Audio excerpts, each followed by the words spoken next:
All right, so moving on to the final segment, we're going to pivot here to the world of wrestling, and I'll be sharing my WWE Royal Rumble PLE event summary. So, the 2025 Royal Rumble is officially in the books, and we're on the road to WrestleMania. So, this will be my Royal Rumble PLE summary. So, to kick the night off, we seen the Women's Royal Rumble when we had Charlotte Flair win the 2025 Women's Royal Rumble.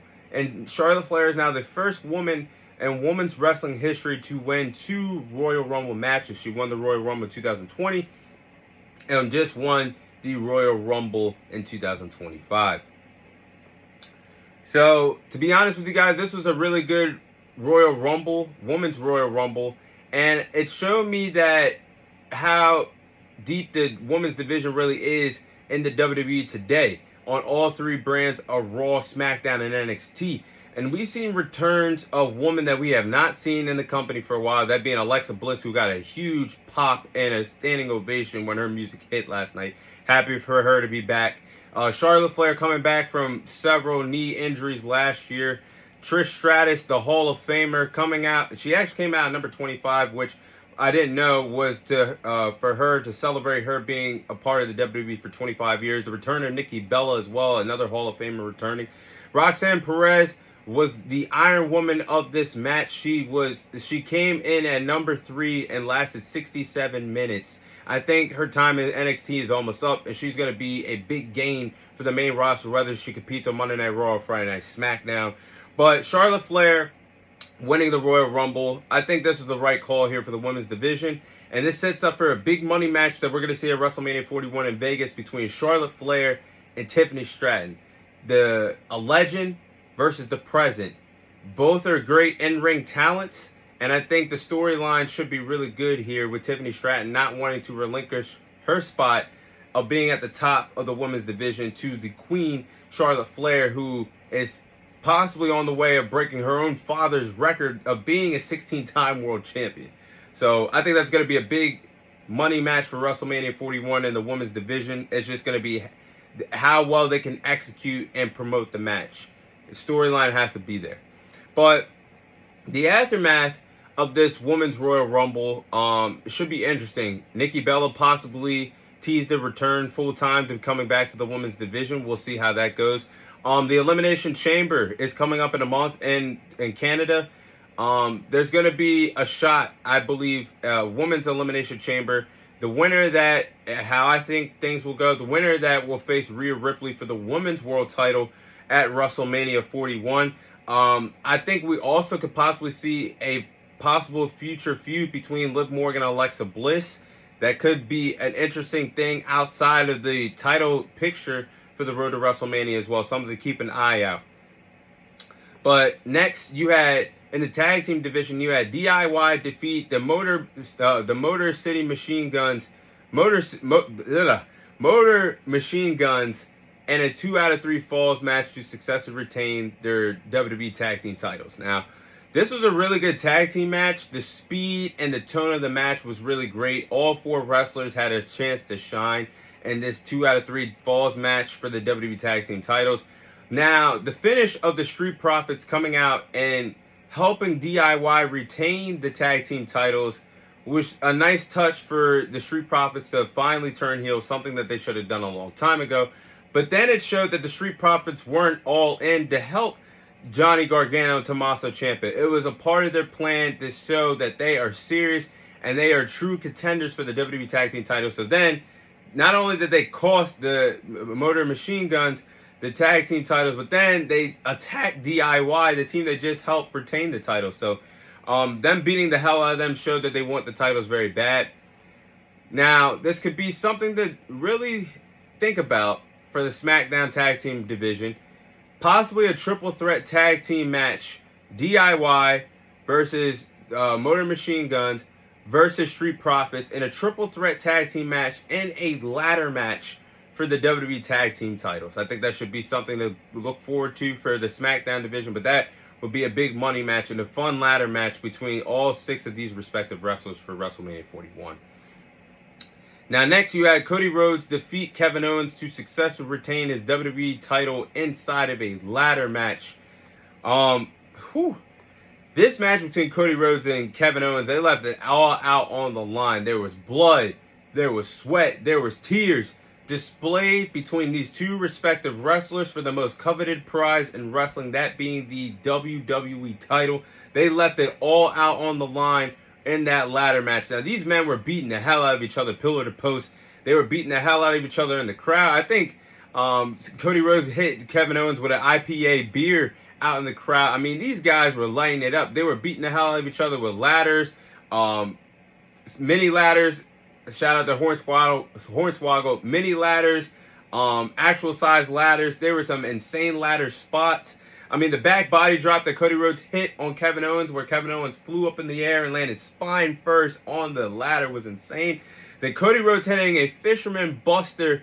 Kevin Owens hitting that off the top rope and landing Cody Rhodes on the ladder was crazy as well. Then the finishing touches of the match was Cody Rhodes hitting the Alabama Slam on Kevin Owens from on the announce table, crashing Kevin Owens down and crashing him, putting him through that ladder, and Cody Rhodes eventually going up the ladder in the ring to bring down the WWE titles, the WWE title and the OG title, to make Cody Rhodes the true, undisputed WWE champion. So that was one hell of a ladder match between the two respective wrestlers. Now, it should be interesting to see what happens next, because during the match, Sami Zayn is a friend of Cody Rhodes and Kevin Owens, and he was ringside during the match. He checked up on both respective wrestlers. Now, he did not get involved in the match, and he did not help his best friend Kevin Owens try to become the WWE champion. He just watched helplessly as these two beat the hell out of each other, and really watched helplessly as Cody Rhodes threw Kevin Owens through the ladder, put him through the ladder with the Alabama Slam, then just checked on Kevin Owens as Cody climbed and retained the title. So I think this could lead to a crash out of Kevin Owens finally getting tired of Sami Zayn, crashing out on him, and this leads to a highly anticipated WrestleMania match between Kevin Owens and Sami Zayn, two wrestling soulmates. So, to close out the night, you had the Men's Royal Rumble, and the shock that sent shockwaves around the world, in the world of wrestling. You had Jey Uso win the Men's 2025 Royal Rumble match to punch his ticket to the main event of WrestleMania 41, either wrestling Gunther or Cody Rhodes for a world title this year. Now, I'm going to be honest. I was completely thrown off, and my jaw hit the floor when I watched Jey Uso win the Royal Rumble and eliminating John Cena last. Now, this goes to the point of a lot of people being upset that Jey Uso won. You need unpredictable things to happen on the road to WrestleMania. And everybody thought it was either going to be Cena or Punk that was going to win the Royal Rumble. Nobody saw Jey Uso winning the Royal Rumble. And Jey Uso is already over as a superstar. You eventually got to put the rocket on him and push him to the moon. And Triple H, they did a really bold move here and let Jey Uso win. I'm with it. It's just, how strong is Jey Uso gonna look on the road to WrestleMania? But the match picked up in the second half of the match. I mean, you had the stars coming out, the return of AJ Styles, Roman Reigns, John Cena, CM Punk, Seth Rollins, Jey Uso, Sami Zayn, LA Knight, Logan Paul. The stars were out in the second half of the match. Now, the crash out of how CM Punk eliminated Seth Rollins and Roman Reigns, and then Logan Paul eliminating CM Punk, with all three of these respective wrestlers upset of the outcome. Roman Reigns barking at CM Punk, "Why'd you eliminate me? We just teamed up at War Games." Followed by the two significant stomps that Seth Rollins had on Roman Reigns. There's going to be some repercussions here. So we got a developing story of what could be in line for the road to WrestleMania for CM Punk, Roman Reigns, Seth Rollins, following them losing the Royal Rumble. But the final moments of Jey Uso versus John Cena, the final two of the Royal Rumble, I really thought John Cena was going to hit that attitude adjustment on Jey Uso on the apron. Send him to the floor. And I thought Cena was going to win the match. But I'm telling you guys, just trust the booking here. Just trust it. Obviously, for a lot of people, we did not get the right winner. However, main event Jey Uso cannot be a slogan forever and you don't put a world title on him. He has proven he's main event material. He has. You guys can't be mad about it. He has proven he's over with the crowd. Former Intercontinental Champion now has proven that he could be on his own as a main event star. And no longer, even though he's part of one of the greatest tag teams of all time with Jimmy and the Usos, the man is capable of being a world champion. Was this the right time to let him main event or WrestleMania? We're going to find out. But eventually he was going to win a world title. Now, WWE, I will say, they're going to have to go in their bag here because Jey Uso is obviously going to go after Gunther. And now, I don't know who's going to challenge Cody Rhodes for the WWE title WrestleMania. With this Elimination Chamber, it could be Cena, Punk, Reigns, Rollins, McIntyre. We don't know what direction we're about to go in.